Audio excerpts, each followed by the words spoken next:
I've never played a game quite like Star Wars Battlefront. It's two-part Star Wars Battlefront 2004 and its sequel in 2005, one part's Battlefield, and even yes, with one part Call of Duty mixed in between.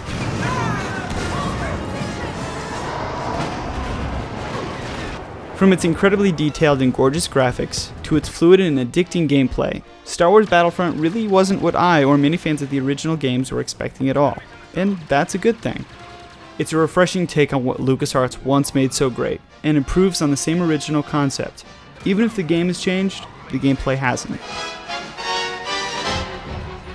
I'm only 10 hours plus into the game and already I find it hard to put down. It's much like binge watching a Netflix original series where you can't help but just wait for the next episode to start. Same goes for matches. It's hard to turn off and take a break.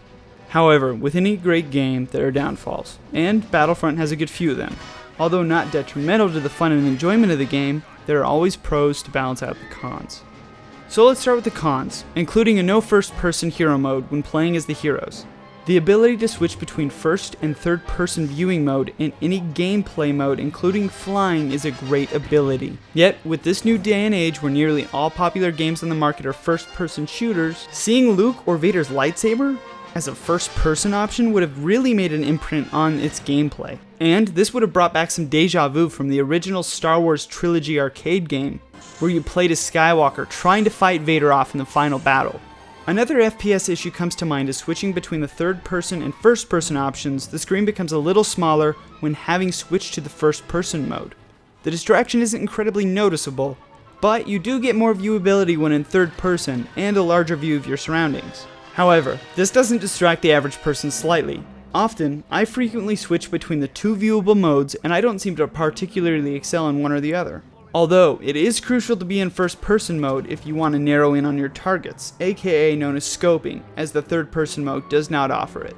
The gameplay, however, is awesome, aside from the fact that there's no story mode. Instead, we are treated to training modes, which actually are a lot of fun, but suffer from lack of replayability once you've earned all the stars with its reward system. Also, split screen is an incredibly fun addition to the game. Much as in the original, you and your partner team up to take on hordes of Imperial troops and AT&Ts. Yet, it is disappointing to see that there is no split screen, local, or regular multiplayer.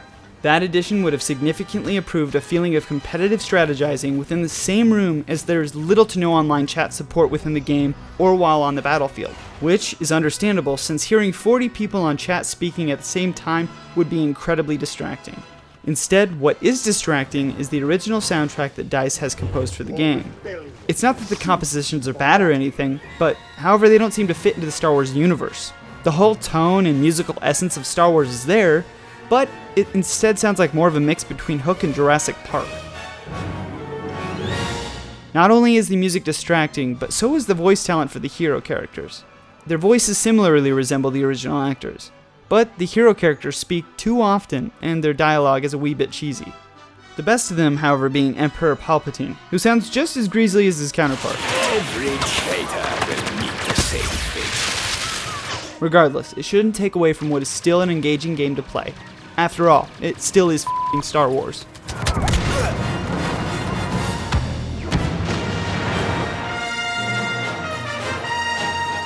However, my main gripe with Star Wars Battlefront is that I really don't mind that there is not a story mode, or that the main gameplay mode is online multiplayer. Instead, I just want more f***ing maps. Only 12 maps go by very quickly, and because of this, yep, I'm probably gonna buy the f***ing DLC.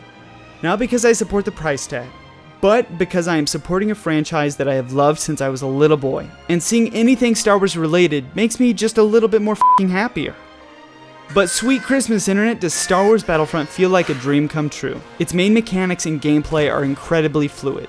Not to mention that the reward system feels like you really are being rewarded, all depending on your personal gameplay, the victory or loss outcome of your game, and how well you did.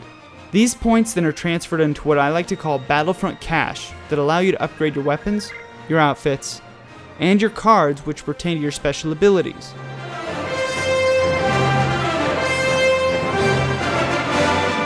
Star Wars Battlefront might be a different Battlefront now, but it's the same formula which made the first two great. There's really little to no lag here, and the frame rate always sticks to a steady 60 frames per second, even with matches of up to 40 people.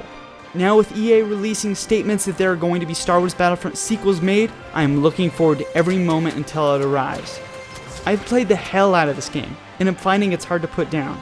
Star Wars Battlefront is so beyond fun, and it's what I hoped it would be once I knew what to expect of it. Star Wars Battlefront gets 8.5 Houtinis out of 10. Thanks guys, if you liked this video, make sure to hit that subscribe button so you can be informed every time I make a video. Hit that like button if you liked the video, and then leave a comment in the comment section below telling me, what did you think of Star Wars Battlefront? Did you like the game? Is it everything you expected? Thanks again, peace!